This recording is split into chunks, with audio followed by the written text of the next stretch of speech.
Biden, ceux de l'OTAN et du G7 sont terminés. Celui de l'Union européenne vient de commencer. Jacques Serret, vous êtes en direct de Bruxelles. Qu'est-ce qui ressort déjà des deux premiers sommets ?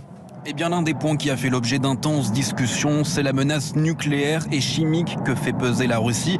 Invité à intervenir en ouverture du sommet de l'OTAN, Volodymyr Zelensky, le président ukrainien, a insisté sur le fait que, selon lui, le risque est bien réel. Le secrétaire général de l'OTAN, Jens Stoltenberg, a donc fait cette annonce. Aujourd'hui, nous avons accepté de faire plus pour aider l'Ukraine à se protéger contre les menaces biologiques, chimiques, radiologiques et nucléaires. Cela peut inclure du matériel de détection, de protection, ainsi que des entraînements à la décontamination et à la gestion de crise.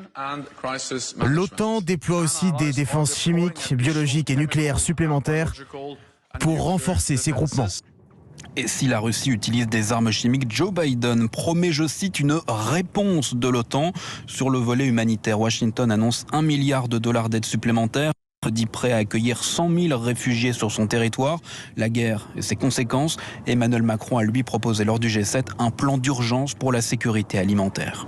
Nous sommes en train de rentrer dans une crise alimentaire sans précédent. Parce que d'autres pays, Proche et Moyen-Orient, Afrique, sont eux très dépendants pour nourrir leur population de ce qui est aujourd'hui produit en Ukraine et Russie. Dans les échanges que j'ai avec le président Poutine, je plaide aussi pour que la Russie se montre responsable et ne prenne pas en plus cette responsabilité de créer cette famine. Pas de nouvelles sanctions contre la Russie, mais les pays du G7 sont dit prêts à en prendre de nouvelles si nécessaire. Jacques Serret à Bruxelles pour Europe 1.